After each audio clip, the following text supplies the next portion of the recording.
우리가 살아가는 우리의 삶은 매일매일 변하고 있습니다. 이 세상도 하루가 다르게 변하고 있습니다. 하루가 뭡니까? 시간, 순간순간마다 빠르게 변하는 세상 속에 살고 있습니다. 세상만, 상황만 바뀌는 것이 아니죠. 우리의 몸도 사실은 계속 바뀌고 있습니다. 계속 변하고 있습니다. 오늘의 몸이 또 내일의 몸이 아니고 계속해서 변화되는 그런 삶을 지금 살고 있습니다. 왜 이렇게 변합니까? 왜 달라집니까? 그 이유는 살아있기 때문입니다. 살아있는 삶을 살고 있기 때문에 변할 수밖에 없는 것이고, 변하지 않는다면 더 이상 살아있지 못한 것이 됩니다. 결국 우리는 이 땅에서 변화된 삶을 살고 있고, 특별히 우리는 그리스도인으로 하나님의 은혜로 구원받은 성도로 변화된 새 생명을 얻은 사람으로 지금 살아가고 있습니다.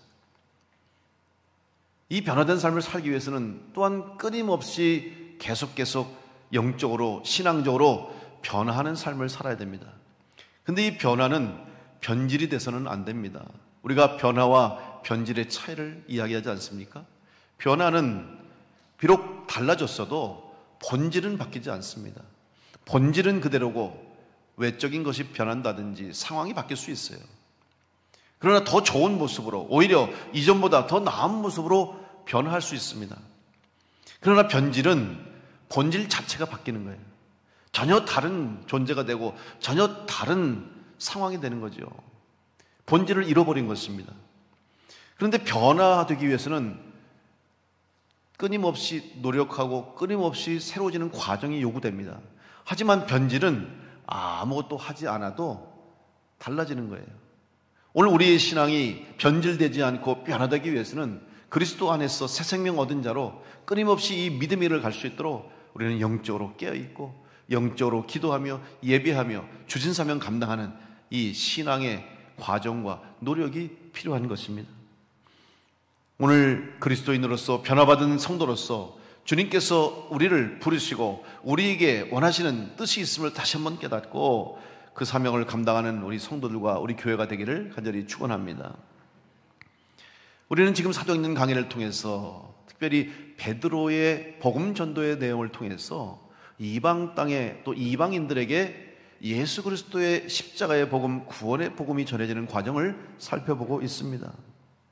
이 복음 전파의 역사 속에 베드로가 쓰임받을 수 있었던 것은 바로 베드로가 변화했기 때문입니다.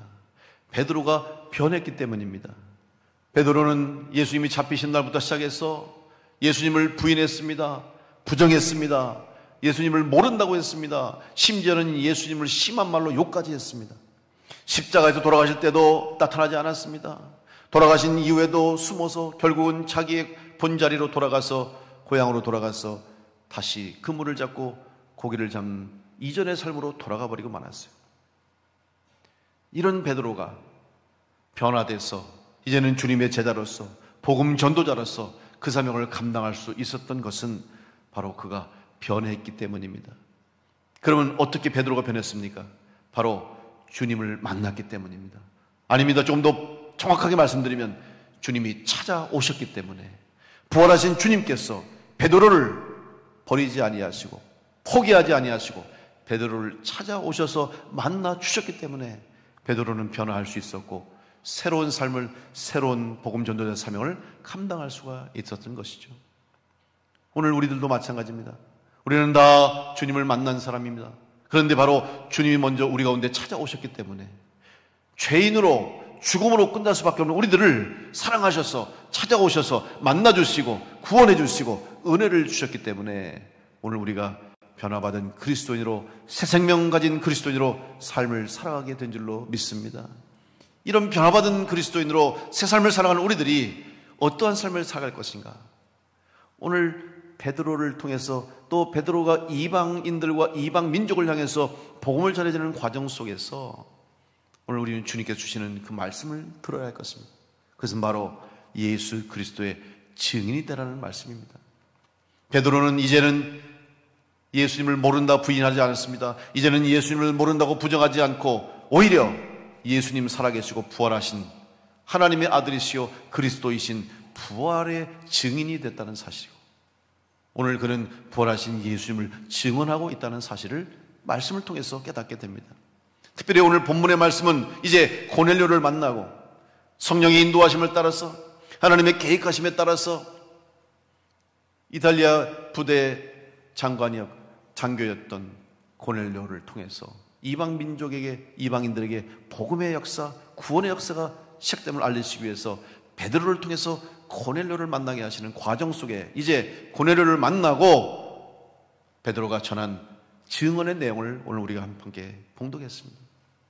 바로 이 베드로의 증언과 베드로의 고백이 오늘 우리 변화된 그리스도인인 우리들의 증언과 고백이 되어야 할 줄로 믿습니다. 이 증언이 없으면 우리의 신앙은 헛된 것입니다. 우리가 예수님을 모른다고 했던 베드로처럼 우리도 주님과는 상관없는 삶을 살 수밖에 없어요. 하지만 우리는 이제 예수님을 만나고 예수님께 주신 구원의 은혜를 가지고 주님이 주신 부탁하신 사명을 가지고 예수 그리스도를 증거하고 부활의 주님을 증언하는 사명을 받았다는 사실입니다. 그렇다면 어떻게 그 사명을 감당할 수 있겠습니까?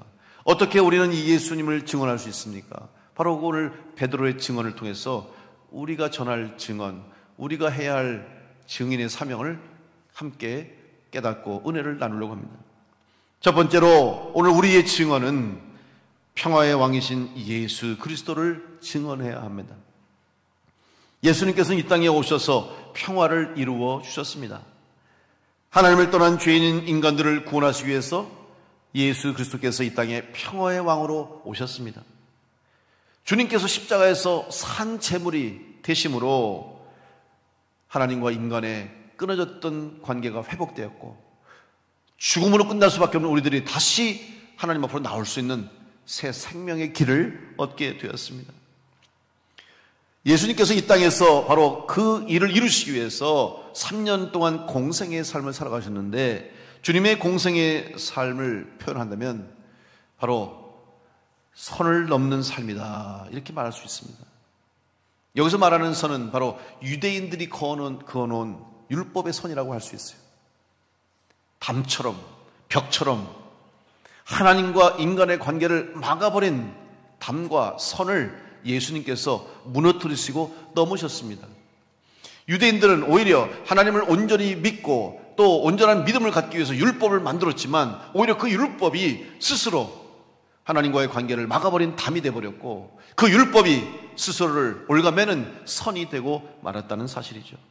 그래서 예수님께서는 이 땅에서 공생의 삶을 살아가시면서 율법을 비판하셨고 율법에 얽매여 있던 많은 종교 지도자들과 율법 속에 눌려있던 사람들에게 새 계명을 선포하셨고 새 율법의 완성자로 오셨다고 주님은 선포하시는 것입니다. 오늘 우리 그리스도인으로서 우리가 예수님을 증언할 텐데 특별히 평화의 왕을 증언하는 성도가 되기 위해서는 이 담을 허무는 일을 우리가 해야 됩니다. 교회와 성도는 이 땅에서 차별을 없애는 일을 해야 됩니다. 지난번에 살펴봤던 사도행전 9장 43절에 보면 베드로가 욥바에 여러 날 있어 시몬이라 하는 무두장이의 집에서 머무니라 이렇게 말씀을 우리가 함께 살펴봤는데 베드로가 욥바로 가게 된 것은 전혀 베드로의 계획이 없었던 것이라고 말씀을 드렸습니다. 사실 베드로는 룻다로 갔습니다. 룻다에 있는 성도들을 만나기 위해서 신앙생활 잘 하는지 또 교제하고 문안하고 그러기 위해서 룻다로 갔어요. 그런데 룻다에 가서 8년 동안 중풍병을 앓고 있던 애니아라는 사람을 살려냅니다. 고쳐냅니다. 예수 그리스도 이름으로 내 자리를 들고 일어나라. 내 자리를 정돈하라. 이런 말씀을 선포하면서 그의 병을 고쳐주죠. 이 일로 룻다에 사는 많은 사람들이 예수님을 믿게 됐고 구원을 받게 되는 사건이 일어났습니다. 근데 그때 마침 룻다 근처에 있던 욥바에 다비다라는 여제자가 병들어 죽고 말았습니다. 사랑하는 여제자를 잃은 많은 사람들이 너무나 안타까워서 너무 슬펐어요. 그런데 그때 마침 이 룻다에 베드로가 와 있다는 소식을 알고 얼른 가서 그냥 베드로를 강권에서 그냥 강제로 모셔와서 자기 여제자 사랑하는 다비다를 살려달라고 하죠. 그래서 베드로가 그녀를 위해서 기도하고 살려냅니다. 죽었던 다비다가 살아나죠. 놀라운 기적의 역사가 일어났습니다. 이 일로 역시 욥바에도 많은 사람들이 주님을 알게 됐고 예수님을 믿는 역사가 일어나게 된 것입니다. 자, 이 과정 속에서 베드로가 지금 욥바까지 왔습니다. 그런데 욥바에 온 것 역시 베드로는 계획도 없었잖아요. 생각지도 못했잖아요. 성령께서 감동 감화하시고 성령께서 이끄시는 대로 순종해서 욥바까지 왔어요. 그러면 한번 상식적으로 한번 생각해 보시기 바랍니다. 자, 베드로를 모셔서 그렇게 사랑하고 아꼈던 다비다를 살려냈어요. 얼마나 기뻤겠습니까? 얼마나 좋겠습니까? 그래서 그 자기의 사랑하는 다비다를 살려낸 베드로를 얼마나 귀히 여기겠습니까? 베드로 사도에게 대접하고 싶었겠죠. 베드로가 욥바에 머무는 동안에 아마 거기 있는 많은 사람들이 서로 자기 집으로 모시기를 원했을 거예요. 그리고 이왕이면 더 좋은 집에서 더 좋은 음식으로 더 잘 대접하고 싶은 마음이 있었겠죠. 그런데 성경에 보니까 베드로가 욥바에서 머무는 동안에 무두장이 시몬의 집에 머물렀다고 성경은 기록하고 있어요. 무두장이가 뭡니까? 가죽을 만드는 갓밭이에요. 가죽을 만드는 일을 하는 사람이에요. 여러분, 가죽을 만들려면 짐승을 죽이든지 죽은 짐승을 만질 수밖에 없고 또 피를 볼 수밖에 없고 가죽을 벗겨내려면 험한 일을 할 수밖에 없어요. 당시에 유대교의 율법에 의해서 부정한 일을 할 수밖에 없다는 사실이죠. 그렇기 때문에 무두장이는 당시에 많은 사람들이 가까이 하지 않았습니다. 또 무시했습니다. 마치 우리가 옛날에 짐승을 잡았던 백정이 있었잖아요. 예전에 백정. 그 백정들을 아주 천대했어요. 아주 무시했습니다. 사람 취급도 안 했습니다. 왜? 늘 피를 봐야 되고 천하고 더러운 일, 냄새나는 일을 하다 보니까 백정을 사람 취급도 안 했잖아요. 똑같은 상황이에요. 무두장이었던 시몬을 사람들은 가까이 할 수 없었습니다. 자기의 신앙을 지키기 위해서, 오히려 자기의 율법을 지키기 위해서 멀리했던 사람, 때로는 천시하고 무시했던 그런 무두장이었던 시몬의 집에 베드로가 머물렀다. 분명히 많은 사람들이 초청했을 것이고 더 좋은 집에서 더 맛있는 음식으로 더 안전한 곳에서 베드로를 머물기를 원했겠지만 왜 베드로가 그 무두장이 집에 머물렀을까? 성경에는 그 이유를 기록하고 있지 않습니다. 우리는 알 수 없어요. 그러나 분명한 것은 하나님의 계획이 있었다는 사실이죠. 저는 그 계획을 바로 이방인에게 복음을 전하기 위해서, 이방 민족에게 복음을 전하기 위해서 하나님께서 베드로를 훈련시키는 과정이라고 보는 것이에요. 그곳에서 베드로가 무슨 생각을 했겠습니까? 본인도 누구보다 유대인의 율법을 잘 아는 사람인데도 불구하고 그 무두장이 부정한 것을 만지고 부정한 삶을 살고 있는 그가 만들어주는 음식을 먹을 수밖에 없고 그가 사는 집에 함께 거할 수밖에 없다는 것은 베드로에게는 더 이상 유대인의 율법의 차별을 다 깨고 하나님께 주신 새로운 구원의 율법, 새 생명의 은혜, 십자가의 은혜를 받은 자로서 그 무두장의 집에 머물고 있었다는 사실입니다.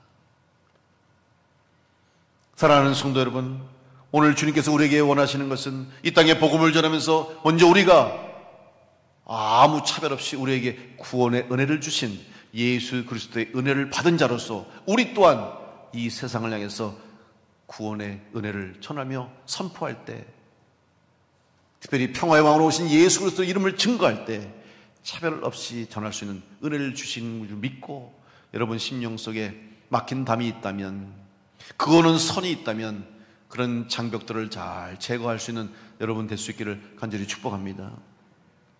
기독교의 역사에는 차별이 없어요.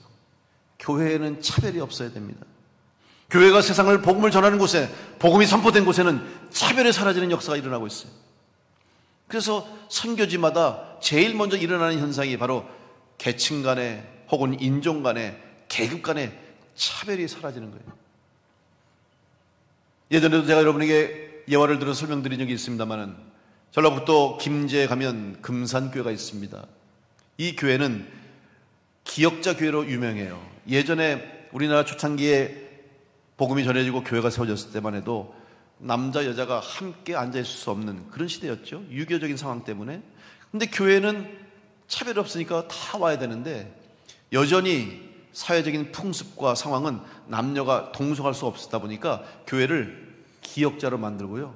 그 가운데다 강대상을 놓고 이쪽에는 남자가 앉고 이쪽에는 여자가 앉고 카텐을 쳐놓고 보이는 데는 그래서 가운데 목사님이 설교하면 다 볼 수 있어요. 그러나 남자 여자끼리 못 보게 만들어놓은 그런 구조로 만든 교회가 있어요. 근데 이거보다 더 유명한 이 교회 이야기가 있어요. 이것은 교통의 요충지입니다. 그래서 마방이 있었어요. 그래서 말을 타고 가던 사람들이 거기서 말을 잠깐 내려놓고 쉬게 하고 쉬고 또 떠나갔던 그런 곳이기 때문에 마방이 있었는데 그 바로 금산교회도 마방 주인이 세운 교회예요. 마방 주인이 예수 믿고 회심하고 구원받아서 자기 집 터에다가 교회를 세웠어요. 그러다 보니까 마방의 주인도 교회를 나와요. 그리고 마방에 있던 일꾼들도 교회 나오는 거예요. 하인들도 주인, 종들도 주인도 같이 예배드리게 됐어요. 그런데 참 재밌는 상황이 생겼어요. 이제 교회에서 장로님을 세우게 됐는데 장로 후보로 두 사람이 올라왔어요. 한 사람은 조독삼, 바로 그 마방 주인이에요. 그리고 또 한 사람은 마방의 하인이었던 이자익이라는 사람이 후보로 올라왔어요.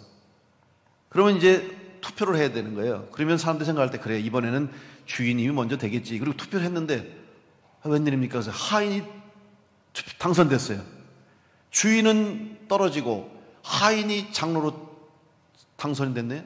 그 순간에 교회 안에 갑자기 아무 소리도 안 나는 거예요. 막 박수를 쳐야 되는데 박수를 칠 수가 없어. 주인은 장로가 안 됐는데 아니 종이 하인이 됐으니 이거 어떡하지? 큰일 났다.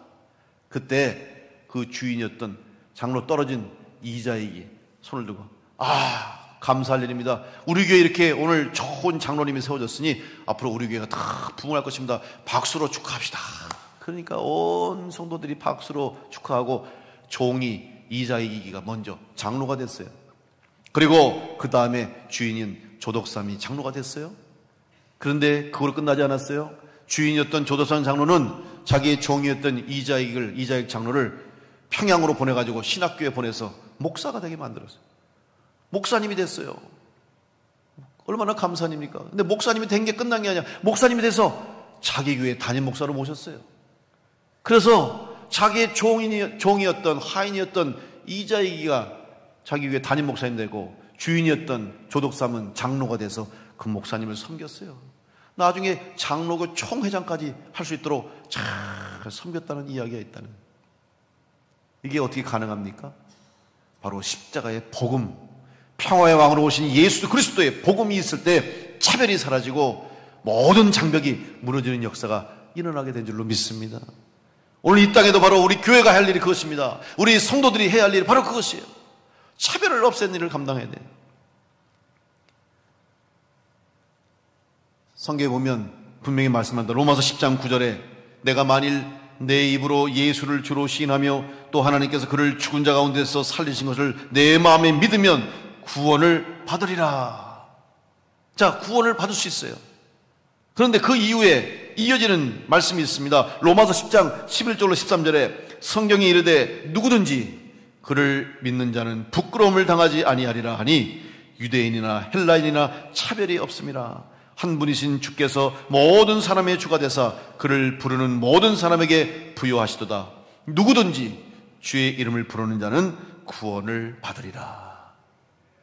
사랑하는 성도 여러분, 우리가 그 은혜로 인해서 오늘도 구원받고 오늘도 그 은혜로 예수님의 제자가 되고 주님의 증인 된 줄로 믿습니다. 그렇다면 이 은혜를 가지고 동일하게 오늘도 이 땅에 이 세상 사람들에게 십자가의 복음을 증언하고 평화의 왕으로 오시고 차별을 없애시는 예수님의 일을 전하는 여러분 될 수 있기를 간절히 축복합니다. 그런 삶을 여러분 실천하십시오. 다른 사람을 존중하십시오. 귀히 여기세요. 가끔 가다가 정말 창피한 일이 많아요. 우리 교인들이, 그리스도인들이 살면서 다른 사람을 존중해야죠. 여러분 가서 살아가는 동안에 그렇게 하시기 바랍니다. 식당을 가도요, 식당에서 일하시는 분들을 존중해 주세요. 그분이 거기 일한다고 우리보다 못합니까? 아니잖아요. 귀히 여기고 존중해 여기게 되는데 함부로 반말하고 말이죠. 함부로 무시하고 어떤 목사님이 설교하시는데 그런 얘기를 들었어요. 자기가 어느 식당 갔는데 어느 때 옆에서 그냥 종업원들한테 얼마나 못살게 구는지 정말 힘들게 하는지 창피해 죽겠다. 그러더니 다 그래놓고 나중에 기도합시다. 그리고 기도하다는 거예요. 차라리 기도를 하지 말지. 그렇게 종업원한테 싫은 소리 해대고 나서 기도하자고. 여러분 존중하고 귀여기야 돼요. 지금 이제 우리나라는 더 이상 이제는 단일 민족이 아니잖아요. 다문화예요. 우리나라에 살고 있는 외국인들 많습니다. 여러분 그분들 무시하지 말고 함부로 대하지 말고 잘해줘야 돼요. 말 못한다고 잘 모른다고. 아니 당연하지. 그럼 말을 할 수 있겠습니까? 여러분은 외국 가면 말해요? 외국 가서 여러분 다 알아들을 수 있어요? 그럼 왜 무시합니까? 왜 함부로 합니까? 잘해줘야죠. 대해줘. 오히려 더 잘해줘야죠. 그래서 식당 가시면 일하시는 분들 좀 팁도 좀 주세요. 좀 많이 못 주더라도 팁 좀 주시고, 그 다음에 택시 타고 내리면은 잔돈 받지 마세요. 비싼 돈, 뭐 잔돈이 좀 많으면 받아야 되겠지만 그거 좀 얼마 안 되면 받지 마시고 내리시면서 한마디만 하시면 돼. 예수 믿고 복 받으세요. 복 받으라는 말 하는데 뭐 싫어합니까? 예수 믿고 복 받으세요. 그리고 내리면 얼마나 좋아요. 여러분 삶 가운데서 차별 없이 거저 받은 우리의 은혜, 거저 우리에게 주신 은혜를 받은 우리들을 여러분 작은 일이라도 실천하며 살아가는 여러분 되심으로 평화의 왕으로 오신 예수님을 증언하는 여러분 될 수 있기를 간절히 축복합니다. 두 번째로 우리가 증언할 내용은 치유하시는 예수님을 증언해야 됩니다. 예수님의 사역은 치유와 회복의 사역이었습니다. 병든 자, 귀신 들린 자, 죽은 자들을 사셨습니다. 병을 고치심으로 질병의 고통 가운데 있는 사람들에게 구원의 기쁨과 감격을 맛보게 하셨습니다. 귀신 들린 사람을 고치심으로 영적인 자유함을 깨닫게 하셨습니다. 악한 영들에게 사로잡혀 살아가는 삶이 얼마나 괴로운지를 알게 해주신 것이죠. 예수님께서 우리의 삶에 찾아오셔서 우리를 치유하시고 회복하심으로 오늘 우리가 살 수 있다는 그 믿음 가지고 치유자 예수님을 증거하는 여러분 될 수 있기를 간절히 축복합니다. 그러기 위해서는 예수님이 내 삶의 주인 되심을 고백해야 되는 거예요.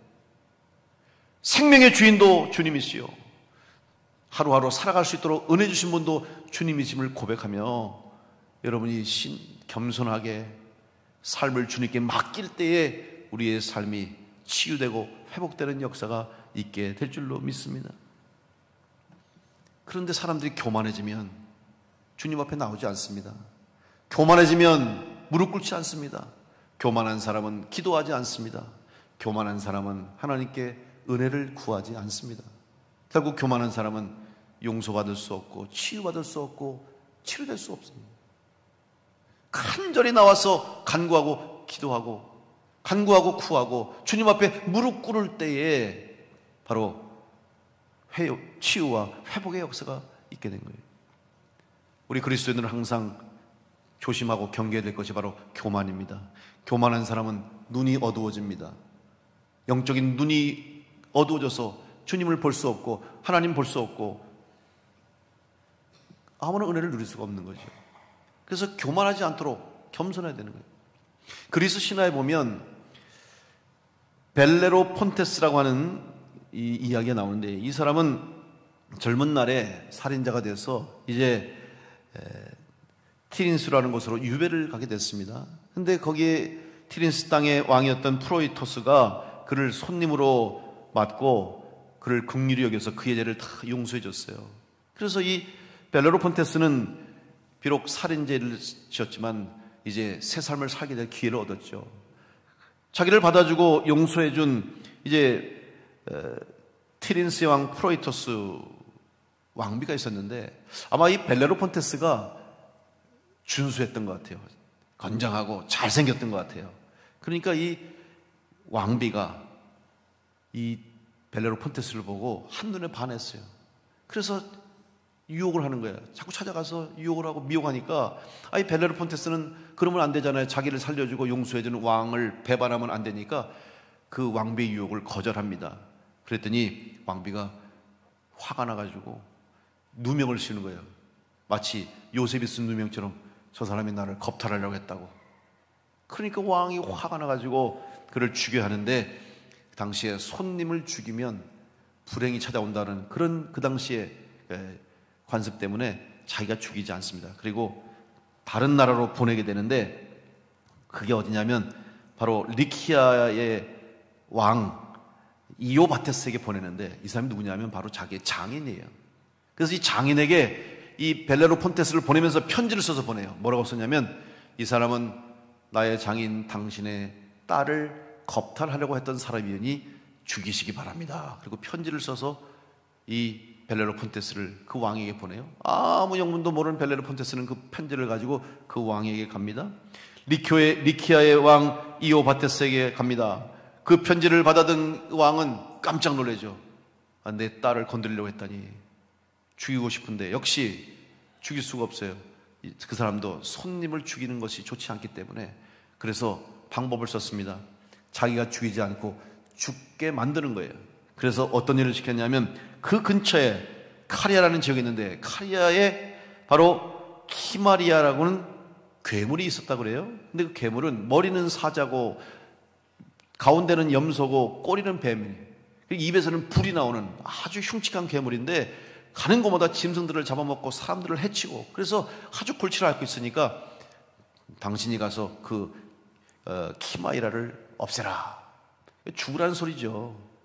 그래서 이 부탁을 받고 벨레로폰테스가 이제 갑니다. 그래서 아테네에서 이제 가서 도움을 받아서 말을 얻게 됐는데, 그 말이 바로 페가수스라고는 날개 달린 백마를 얻은 거예요. 그리고 그 말을 타고 창을 가지고 가서 키마이라를 제거했어요. 살아 돌아왔어요. 그때 왕이 놀란 거죠. 죽을 줄 알았는데 살아왔어. 몇 번씩 죽을 만한 부탁을 했는데도 불구하고 또 살아왔어요. 그래서 왕은 이 사람은 신이 함께하는 사람이다. 그래서 그를 용서해주고 자기 나라의 절반을 다스리게 하고 자기 딸을 줘서 결혼시켰어요. 사위로 삼았어요. 자, 이 정도 되면 벨레로폰테스가 얼마나 기뻤겠습니까? 행복하겠습니까? 이제는 살인자에서 한 나라의 권력을 잡은 자로, 거기다가 페가수스라는 말을 타고 거치 끝없이 달릴 수 있는 힘을 가진 사람이 되었어요. 그러니까 점점점 교만해지기 시작하는 거예요. 그러더니 하늘을 나르면서 이곳저곳 다니다가 어떤 날은 이제 하늘까지 올라가는 거예요. 당시에 하늘에는 신들이 살고 있었지 않습니까?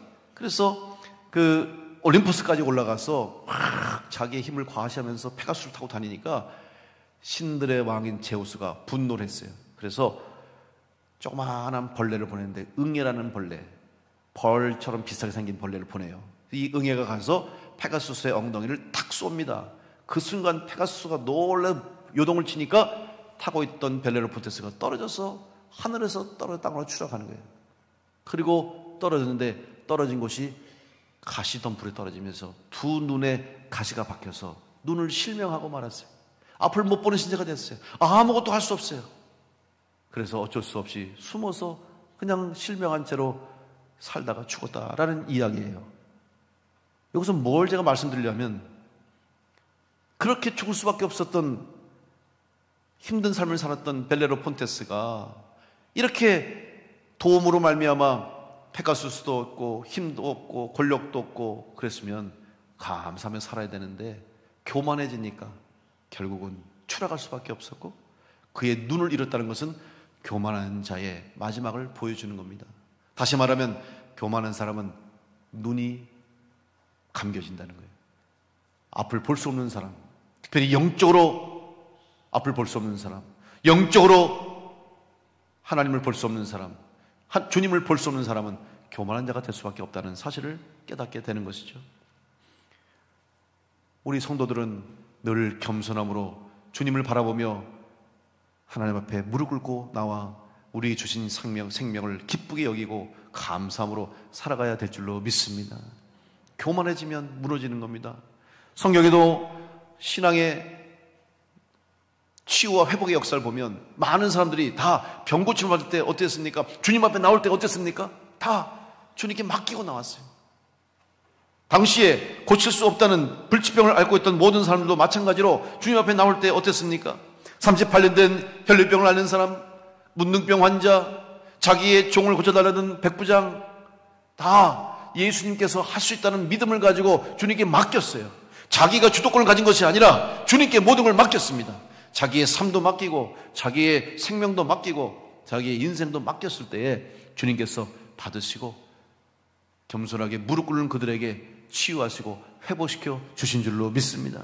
마태복음 8장 2절로 3절에 한 나병 환자가 나와 절하며 이르되 주여 원하시면 저를 깨끗하게 하실 수 있나이다 하거늘 예수께서 손을 내밀어 그에게 대시며 이르시되 내가 원하느니 깨끗함을 받으라 하시니 즉시 그의 나병이 깨끗하여 진지라. 여러분, 겸손한 그리스도인이 되셔서 눈을 들어 주님을 바라보시고 눈을 들어 천국 소망하시며 우리의 삶의 주인 되시는 예수님 앞에 나옴으로 치유하시고 회복시키는 은혜 가운데 승리하는 성도를 될 수 있기를 간절히 축원합니다. 이 치유의 예수님을 증언하는 여러분 될 수 있기를 간절히 축복합니다. 마지막 세 번째로, 오늘 우리가 증언해야 될 예수님은 심판주로 오실 예수님을 증언해야 됩니다. 성경은 분명히 마지막 때가 올 것을 증거하고 있습니다. 마지막 때를 심판의 때라고 말씀하고 있습니다. 그때는 예수님께서 심판주로 재판장으로 오신다고 말씀합니다. 예수 그리스도를 구원의 복음으로 믿는 자에게는 이 심판의 때가 두렵지 않습니다. 심판주로 오실 예수님 앞에 섰을 때도 우리는 두려움이 없습니다. 걱정이 없습니다. 왜냐하면 우리의 모든 죄를 이미 예수님께서 사해 주셨기 때문에 우리는 더 이상 심판받을 일이 없다는 사실이죠. 재판장 앞에 섰을 때도 걱정할 일이 없어요. 여러분, 세상에서 재판받는 사람들이 두려워합니다. 왜? 죄진 사람들은 그래요. 죄를 졌기 때문에 조마조마해요. 내가 어떤 벌을 받을까? 내 죄가 다 드러나서 내가 그런 큰 벌을 받으면 어떨까? 그것 때문에 두려워 떠는 거예요. 그런데 죄를 짓지 않는 사람, 결백한 사람은 아무 염려 없어요. 편안합니다. 왜? 잘못한 게 없으니까. 죄진 게 없으니까. 재판장 앞에서도, 판사 앞에서도, 심판자 앞에서도 두려울 게 없어요. 죄진 게 없기 때문에. 오늘 우리들의 신분이 그렇습니다. 오늘 그리스도인 우리들이 그렇습니다. 비록 심판의 때가 멸망의 때라 할지라도, 마지막에 다 심판하신다 할지라도 우리는 두려워하지 않을 것은 이미 우리의 죄를 사해 주신 예수 그리스도의 대속의 은혜를 입었기 때문에 우리는 더 이상 두려워하지 않고 불안해하지 않고 기쁨으로 담대함으로 그 자리에 서게 될 줄로 믿습니다. 오늘 43절 후반부의 말씀을 보십시오. 그를 믿는 사람들이 다 그의 이름을 힘입어 죄사함을 받는다 하였느니라. 바로 예수 그리스도의 대속의 공로로 죄사함을 받은 성도임을 확신하며 여러분, 심판주로 오실 예수님을 증거하는 여러분 될 수 있길 간절히 축복합니다. 심판주로 오실 예수님을 증거한다고 다른 사람을 저주하는 게 아닙니다.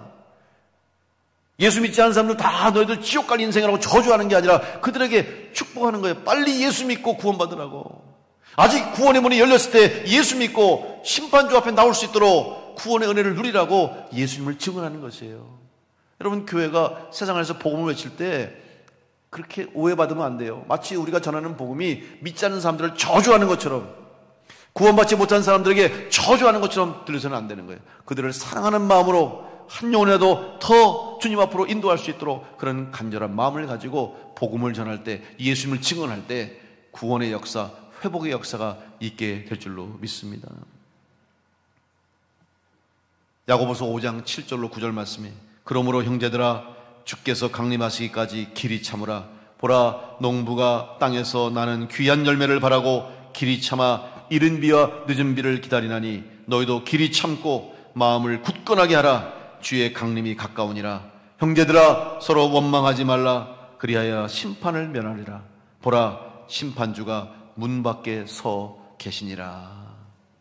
사랑하는 성도 여러분, 구원받은 성도로 예수 그리스도의 증인으로 예수님을 증언하면서 심판주로 오실 주님을 증언하면서 원망하지 마십시오. 저주하지 마십시오.